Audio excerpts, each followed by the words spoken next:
Hello, rings, right? My question is, what kind of meditations do you practice? Just purely, calmly, and lovingly observe. That's my meditation. You're aware, and you identify yourself as the awareness only. It's the this is the simplest way.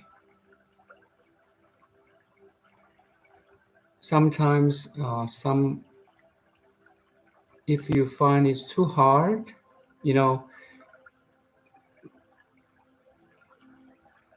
you are aware and you identify yourself as the awareness. Very simple. Sometimes there's a practitioners asking,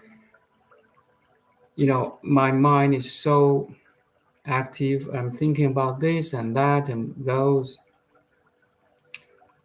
So then maybe it's too hard for them. So in this case, one sec. Good morning, Miss Sen. Thank you for coming. So if our mind are too active,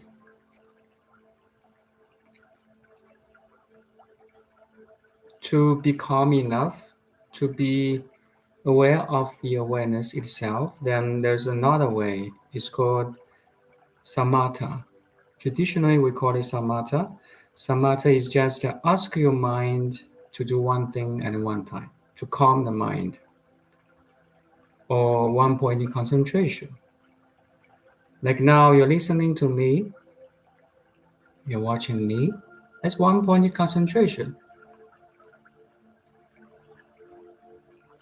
Because you like this conversation, so your mind can be fully involved in. Imagine you just sit and I don't talk. What will happen? 1 minute.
So it's about 1 minute. What happened to you in this 1 minute?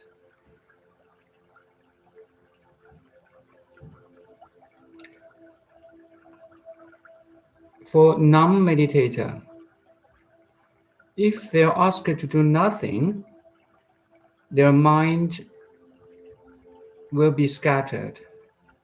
Their mind is, here, there, future, past. They're always, the mind is very active, like a monkey mind. Monkeys jump from one tree to another, from this situation to another situation, or from this situation to the cause of this situation. Very jumpy, scattered. Make sense to you?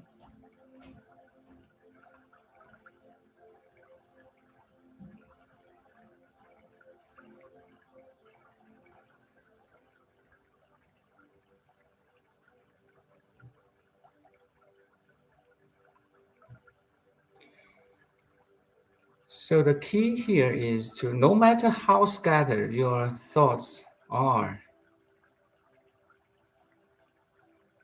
you are witnessing it. So the awareness that witnessing the scattered thoughts are not scattered, is stable. Meaning you don't follow your thoughts, you don't resist your thoughts, you don't label your thoughts. You just purely, calmly, lovingly observe. Like now, you can observe, you can listen without attachments.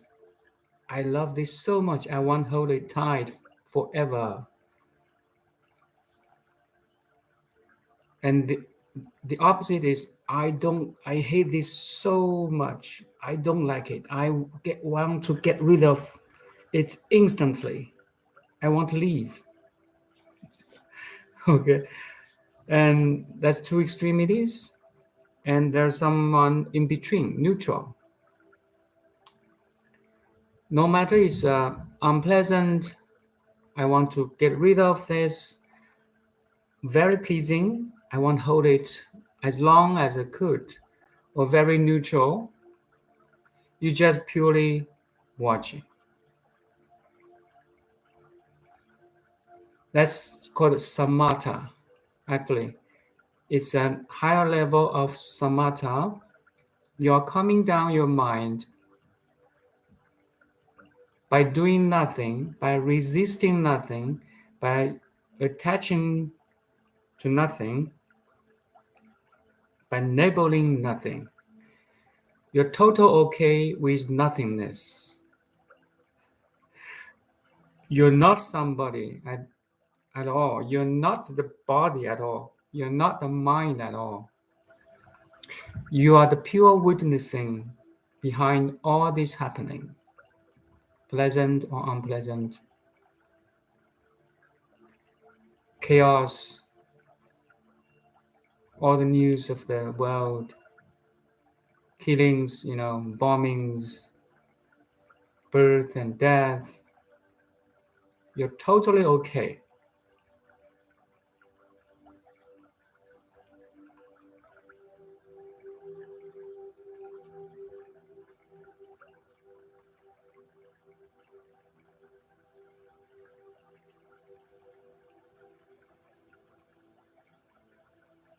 Good morning, Miss Zen.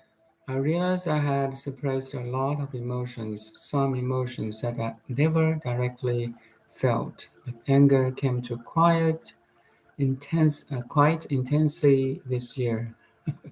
Is that something you see in this process? Actually, the more calm you can be, the more you can see or experience. Like in your case is anger. In my case is, I give you a very example. Okay, I have 3 kids. Sometimes I have 3 cats.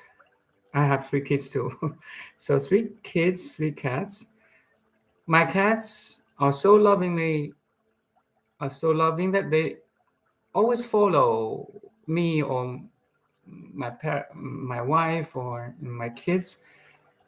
They always walk ahead of me. So when I was walking ahead, you always have to pay attention to the cats, not to step on it, right? Don't step on them. I have that kind of, please, don't walk in front of me. You can walk behind me or beside me. I have like that kind of, I won't say it's anxiety, but I see that I raise the thought, please don't. It's very tiny things, but I perceive it now. And this perceiving is is in a very specific situation and event, right? But imagine I'm not calm enough. I'm just thinking about other things, more important things. I may not notice this tiny thought arising that please don't walking in front of me. You know, sometimes all these thoughts comes from nowhere, or sometimes it is stimulated or poked by some situation you have never uh, been experienced before. Anyway, all depends how calm you are, how alert you are. You have to that calmness or alertness to see that arising of the a tiny thought, a very subtle thought, or very strong emotions. It's good. It's okay to let them show. It's much better you couldn't see it and hide it even. Let them come. The more it comes, the more you can perceive it, the more you understand it, and the more you can manage it or not disturbed by it.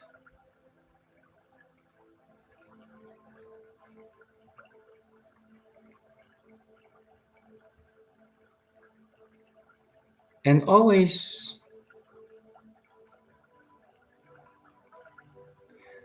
realize that the pure awareness is undisturbable.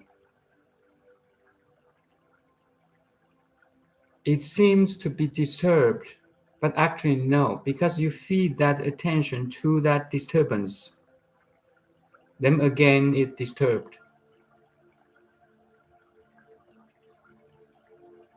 I used the analogy of metaphor that mirror and its reflections, right? A mirror can never be disturbed by its reflections, no matter how reflections it seems to be.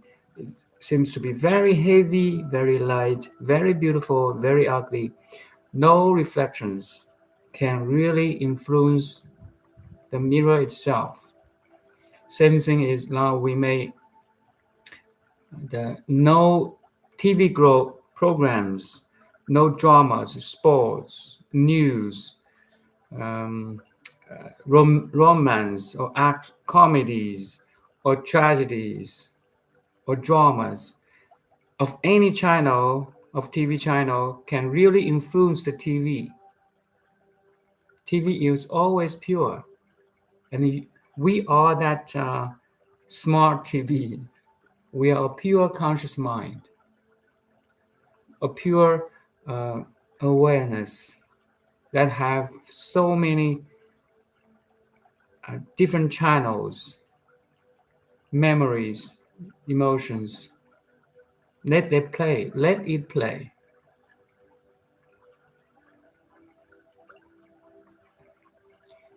It's playing right now, and it's a beautiful playing. It's a pleasant playing, right? We are we are using this channel program to discover the awareness or smart TV that behind this program. We are in the programming right now, or in the channel right now. We call spiritual awakening. But right underneath this conversation or spiritual awakening, there's something beyond awakening. It's already awakened. It's already pure, calm, and loving, and full of wisdom.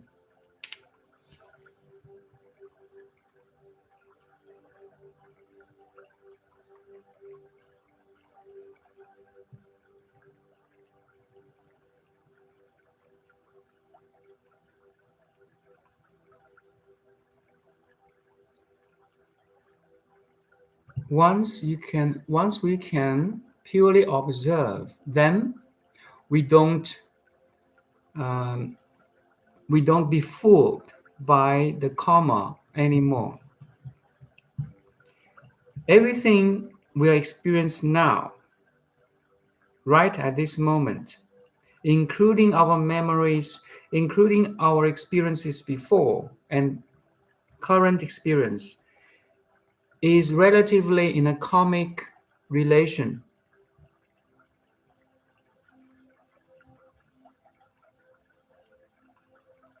And there is thousands, millions of reasons why you're looking this way, you act this way, you think this way, you dress in this way. Why you're listening to me now? Why I'm talking to you? And we have never met, but it seems we have, understand each other to a certain level.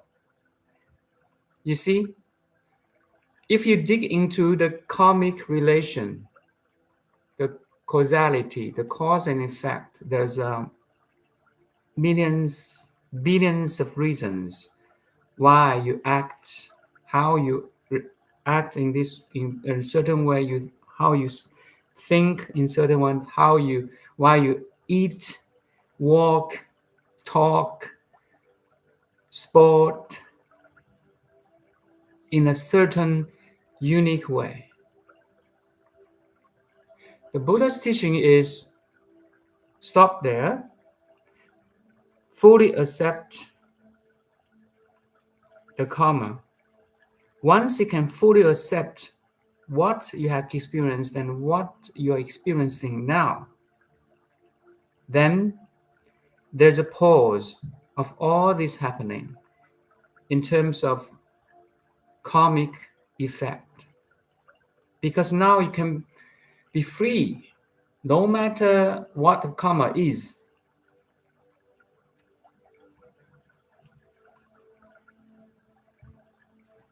And that will be the first step. From that freedom, from this calm, peace, joy and wisdom will arise naturally. Also, we can learn the teaching from Buddha or any sages. What is the wisdom they mention? Actually, I've talked about this before. All the karmic chains or phenomenal world is empty. That's the greatest wisdom. It seems to be true, but fundamentally they are not true.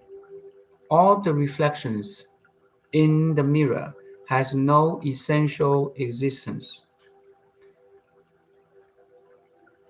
They are empty. They don't, meaning their existence has to rely on you first, and have you, I mean the awareness, right? The pure awareness. And every reflection has to rely on the mirror itself first. And we are that mirror. Without you, the awareness, without experience. There's no such a thing as memory experience if you don't exist. If you, the awareness, is not there. Make sense?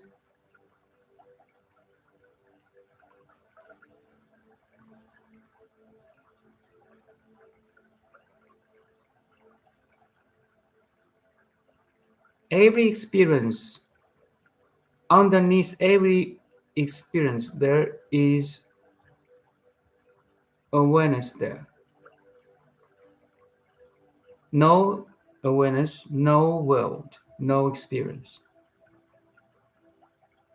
So for most awakened people, they identify all the contents of awareness as I, you, or me. That's a wrong identification. All the awakening is to identify the awareness instead of the contents of the awareness. Step 1. And step 2 is realize that you are the contents of awareness.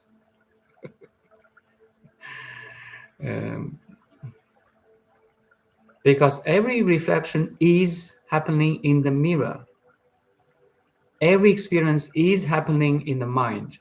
In that perspective, every experience is the pure awareness. But if it's too much for you, you can back to the step 1, which is safer. Back to the calm, pure observing.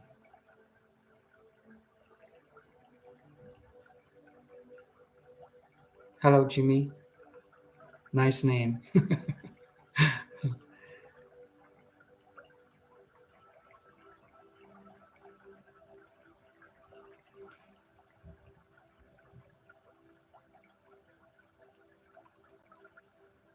You see, thank you, haha, thank you. So, Jimmy, while you're texting to me, haha, HATHANKYOU,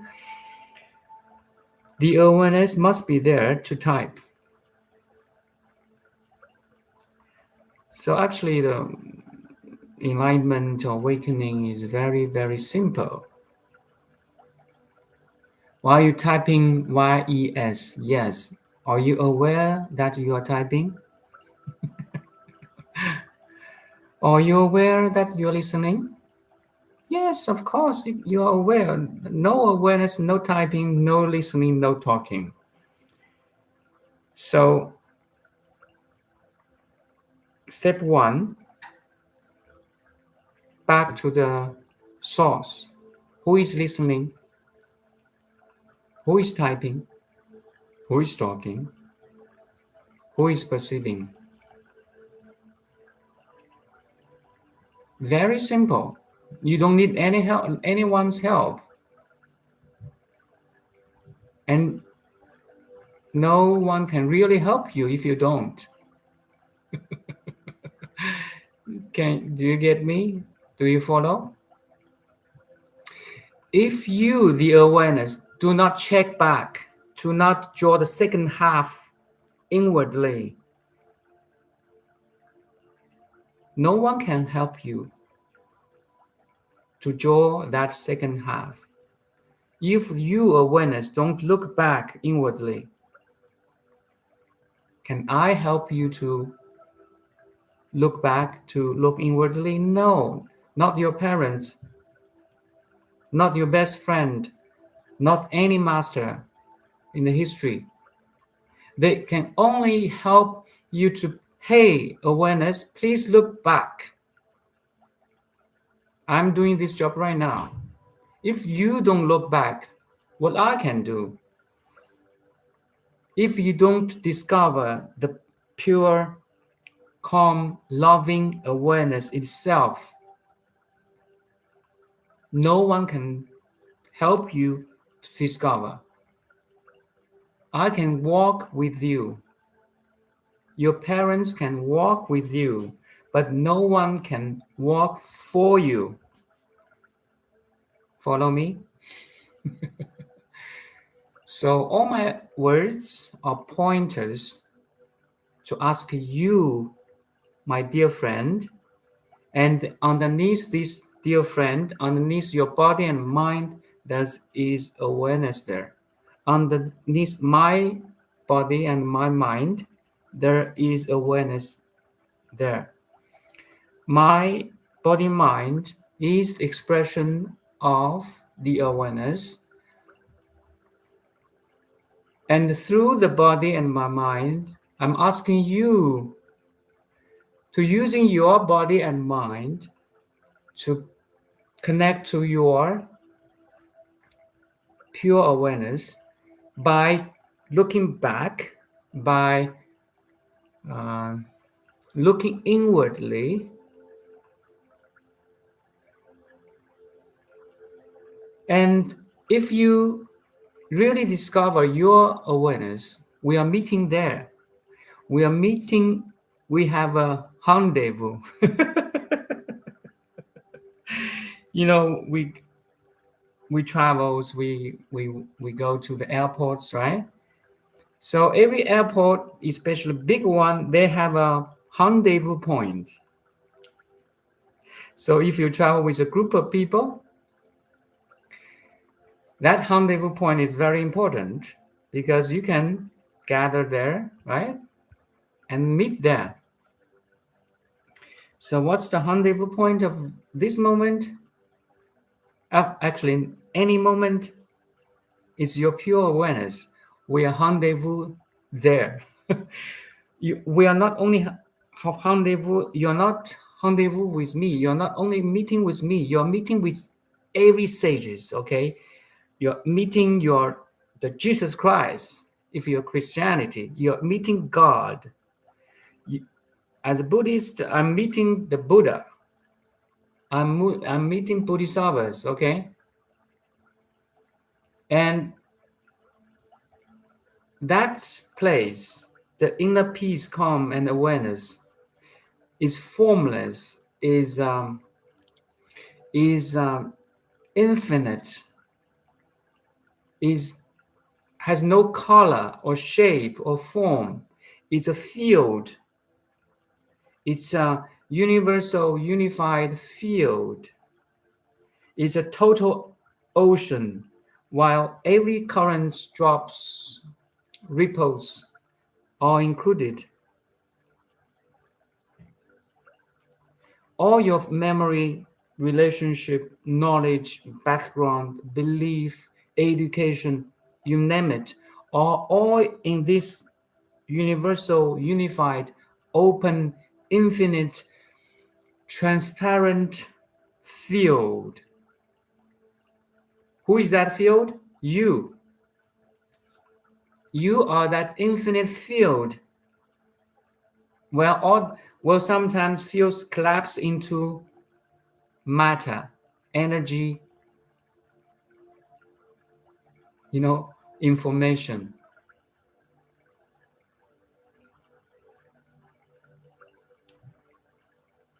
Yes. I'm aware that I'm aware. I'm aware that I'm talking. You are aware you're listening. I'm aware and my body sensations. So are you. The key is don't get lost in the contents of the awareness. I'm ugly. I'm beautiful. That's disgusting. This is very pleasing. That's very encouraging. Those are very discouraging. You got it? On top of this pure observing arise the dualities, arise our limited understanding. But it's practical. If you don't know this is apple, or this is a cell phone, and this is a cup, if you don't have this power of differentiation, so we are so dumb if we don't. I mean, but you're not fooled by this differentiation. You know the difference, but you're not fooled. You don't hold that rigid concept that this is cup, this is a cell phone. No, if you awaken, you know all these objects are now in your pure awareness. You can let go of that rigid understanding.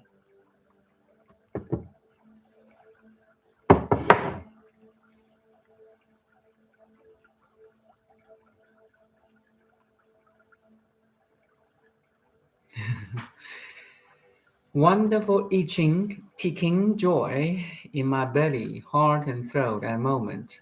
Peaceful head. Cool.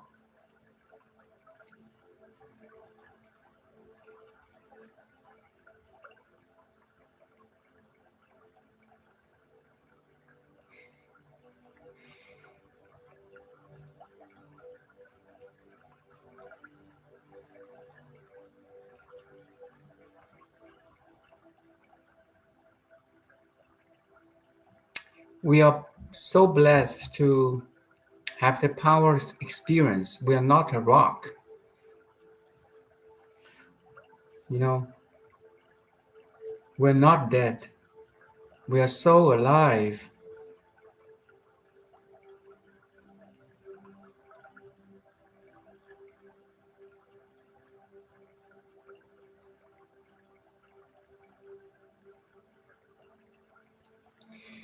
So if you really can rest in the pure witnessing,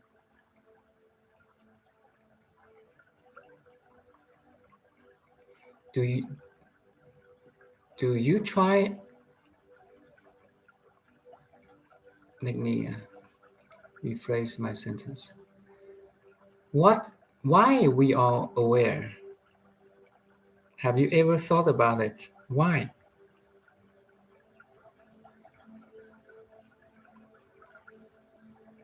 How come we can be aware?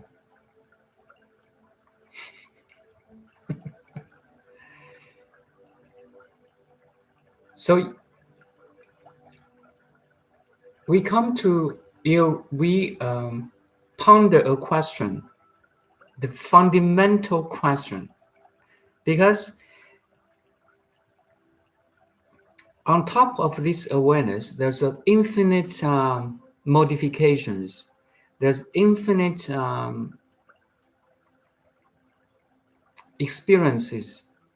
So in doctors, philosophers, athletes, musicians, artists, you name it, cashiers, workers, engineers. In human concept, we categorize so many different things or careers or jobs or activities. But underneath all these categories, there's one thing universal and very simple that you are aware.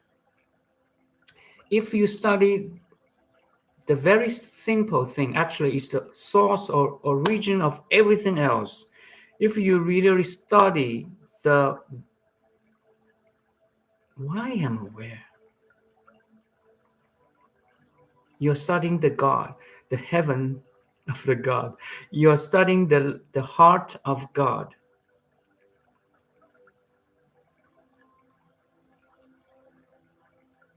From my understanding, the awareness is the application of the Father, of the God, of the Absolute. So I want to talk about this. There's a electricity here because now there's a light, right? We never experienced the electricity, but we experience the light. We see light. So in the same way, we experience the awareness, but we never experience the God or the absolute behind this awareness which makes us aware. Maybe we can never experience electricity, but we experience light here. So if I say light is the application of electricity, then the awareness is the application of God, of the absolute. The body mind is the very functioning or application of the absolute. The more you study or experience the pure awareness, the more you study something behind, which is formless, colorless, infinite. And that study has no limits at all.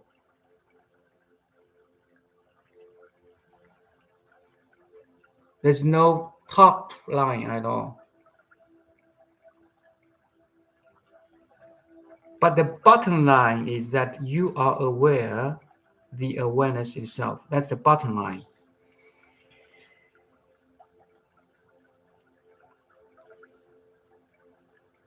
In Chinese, we say xing and xing. So if you study the light, you study the electricity or the electromagnetic field.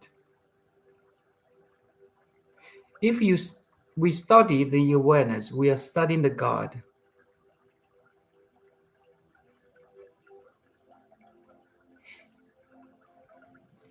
Xing and xing. So more like for our experience is something like this, for your reference. So in deep sleep without dream, are you dead or you are awake?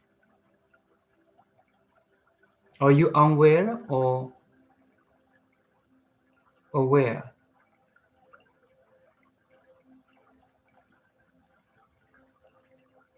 In a sleep without any dreams, who you are, what you are, where you are. This is a very interesting question. Are you dad, mom, or a daughter, a son? Are you student, or doctor, or engineer? We are nothing. We don't experience in the deep sleep. So in the deep sleep without dream, that state is not means you are dead.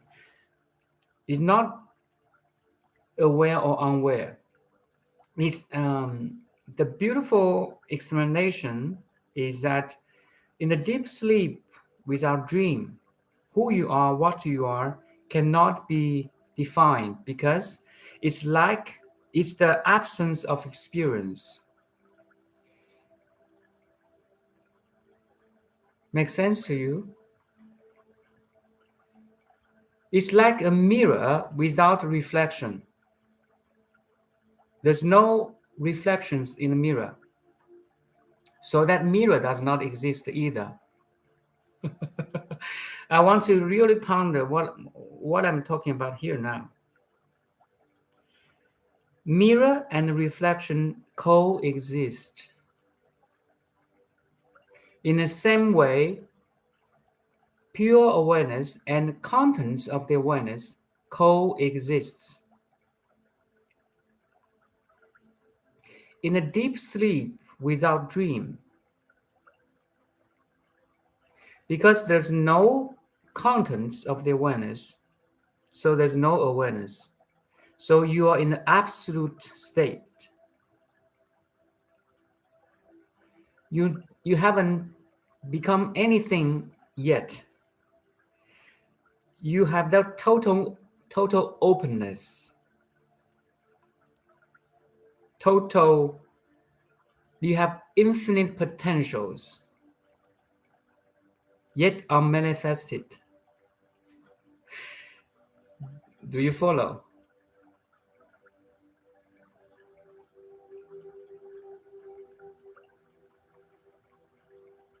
You back to the source of awareness.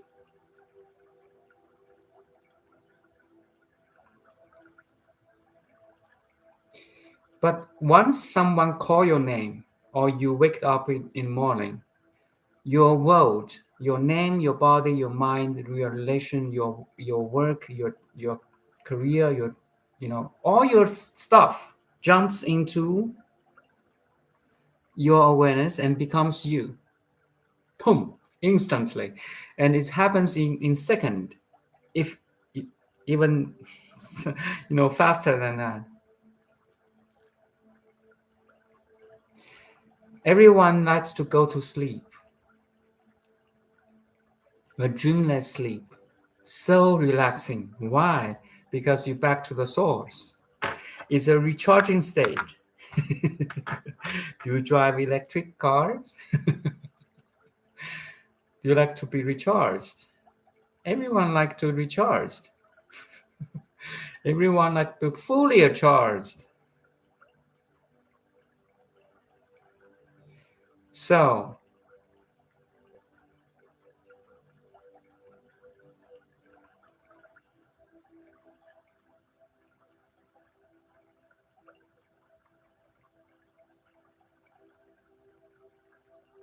if you can letting go all experiences, while you can be aware of them at the same time, you are a conscious mirror right now. Your conscious, more than four-dimensional mirror we call pure mind right now, which includes all experiences, all your memories, all your futures, and all the current situation at this moment. And you can be free. You can be freed from every contents of awareness. Like wind in the sky. Sometimes I say, how free a wind in the sky is. You know, the flow of the air. No matter what obstruction or obstacle it encounters, it just goes by and blow and grow, and dance forever.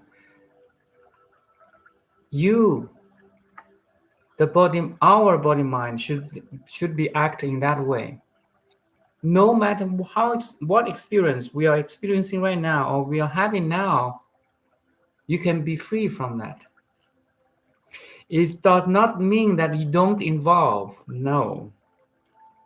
You can be free from the experience, then while you can fully engage in the experience. That's called a true awakening.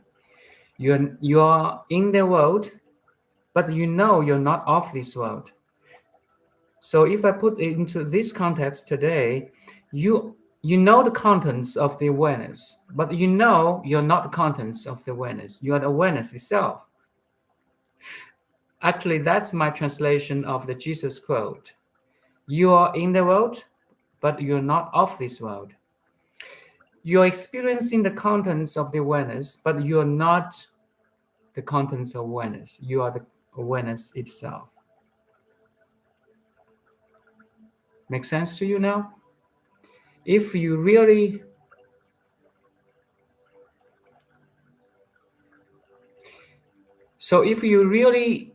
know you're in the world, but you're not of this world, actually in Buddha's teaching, we have another term for exactly for this realization is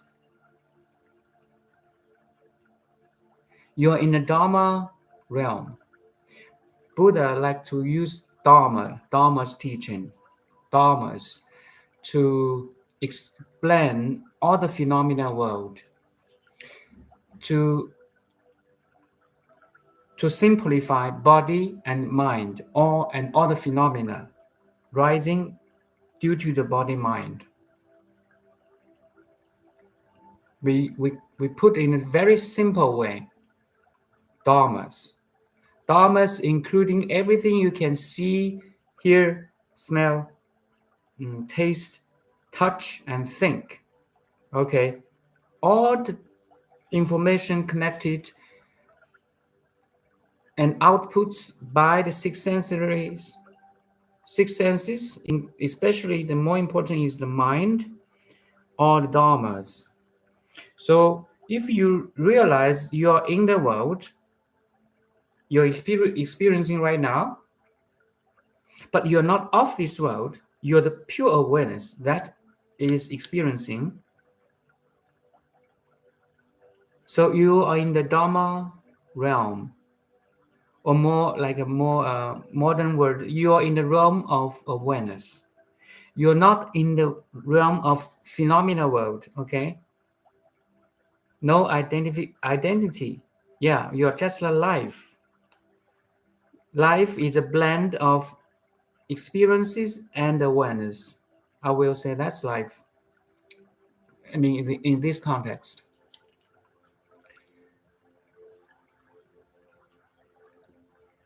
The very life is the contents we are experiencing now. And behind that contents, there is awareness, which is unconditioned, unlimited, undefiled, and more importantly, it cannot be limited, it cannot defiled, it cannot be conditioned. Okay, that's another. It's the highest teaching of Buddha.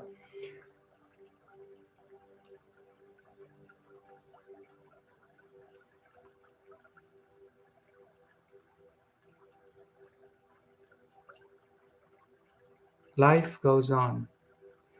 No matter life goes on to what extent, to what situation, there's perfection and completeness already. So, for example, you can look around your room, your computer, your body sensation, your breath, your mind, all these forms of phenomena world, including the mind. Actually, it is only mind, but all these phenomena experiences are limited, are individualized, are very specific, are conditioned. But underneath this conditioned, individualized, limited experiences, you know you are unlimited, you are unconditioned, you are undefiled. That's all. You are freed from the contents. You are freed from experiences. That's all. You're back to the source while you enjoy the manifestation of the source. You are you're not a drop in the ocean. Your entire ocean in one drop. That's all. You see, Rumi but must be a enlightened person. Otherwise, he cannot write such a realization. So if you identify you are the unlimited, unconditioned, undefiled being, everything you experience becomes unconditioned, unlimited, and undefiled. That's the real meaning of mind over matter. Because in essence, you are perfect and complete already. So everything you experience now is perfect and complete. Do you follow?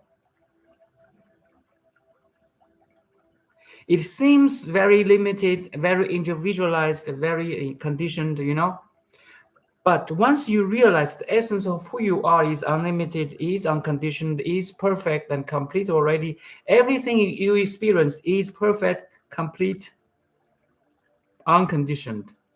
You are Mother Teresa. That's all. Because Mother Teresa realized she is with God all the time, in all the situations, no matter how horrible or how terrible it seems like. That's called enlightenment, my dear friend.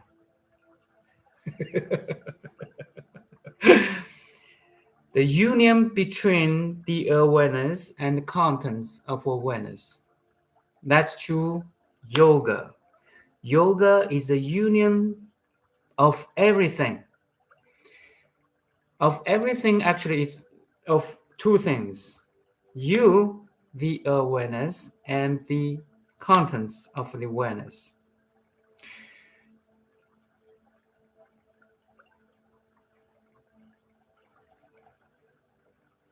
And this yoga is not a concept anymore. It's your realized experience. And the concept is yogurt in your experience. You see, this thing is your yogurt with everything else. No word can describe it. Yes, Jimmy, you're right. If oneness, that's all. You're one with everything. Oneness or non-dual.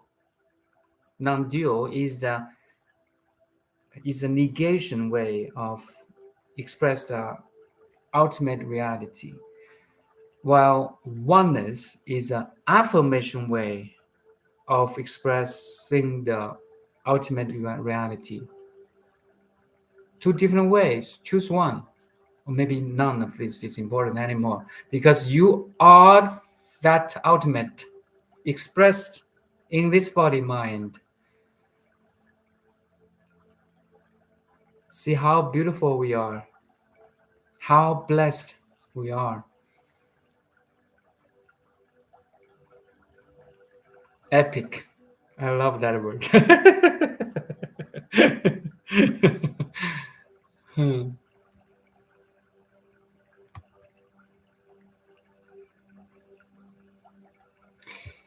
You're right. You're role playing in this world. Yes, we are actors in the world. We are actors. We are actors in the family. No matter what role you play, I play the role of father of two kids. I play the husband of my wife. I play, uh, you know, practitioner of Chinese medicine as a job. I play a lot of roles. Same or do you? You play a lot of roles, right? But underneath all the roles, all the faces, all the masks of faces, do you recognize your original face, the pure awareness? You know, in Zen Buddhism, we have a term, original face, the innate, naked face without any makeups, without any masks, or without any social roles or familiar roles, family roles.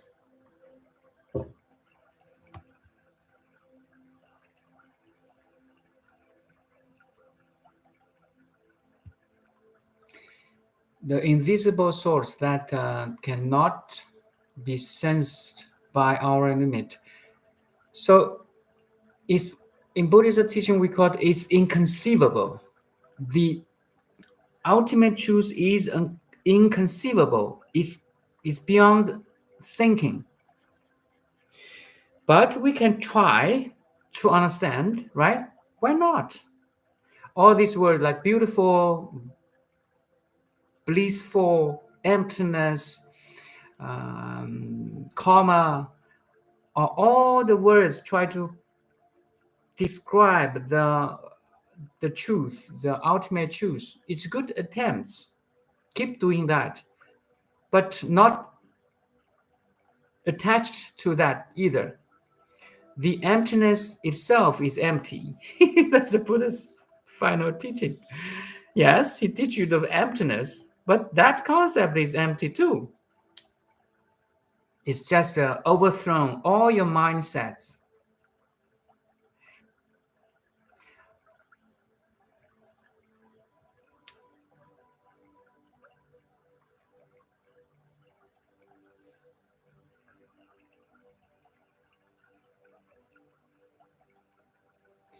There's not a thing anymore in the flow state. It's a beautiful focus state. Beautiful. We are two currents or drops in the Pacific Ocean. Recognize we are Pacific Ocean, but we still enjoy the drops. So that's a union of the Atman and the Brahman.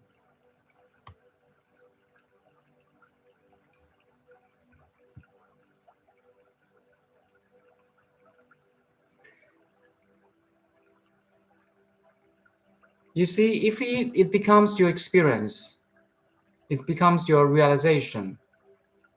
You understand every sage's teaching in different lineage. Hinduism, Buddhism, Christianity, whatever it is, they just use different terms and symbols, images to describe that thing. That toi asi. You are that.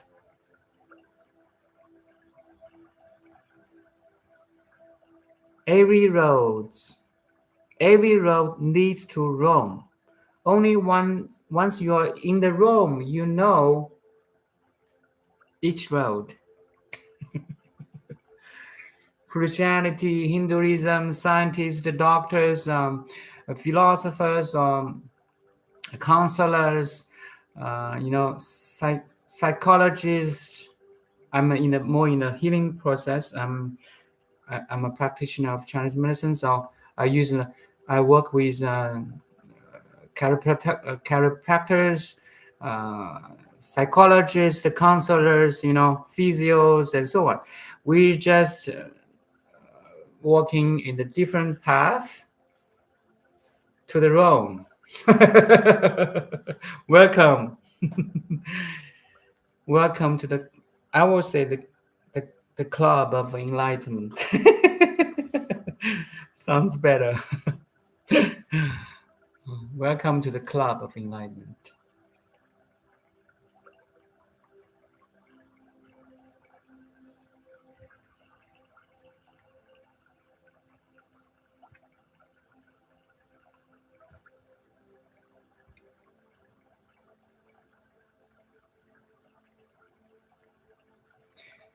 Beginning and no beginning, no end. Unimaginable. Good. Ginny, welcome to the club.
Okay, that's a very good session today.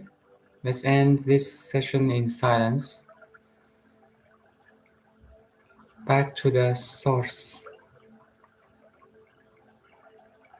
Rest in heaven, in the kingdom of God.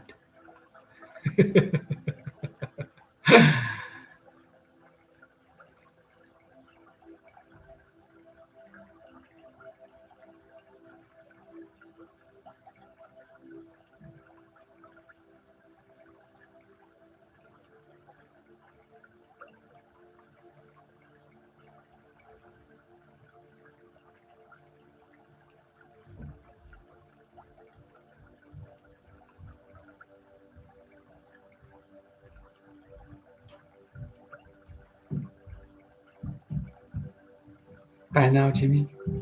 Bye.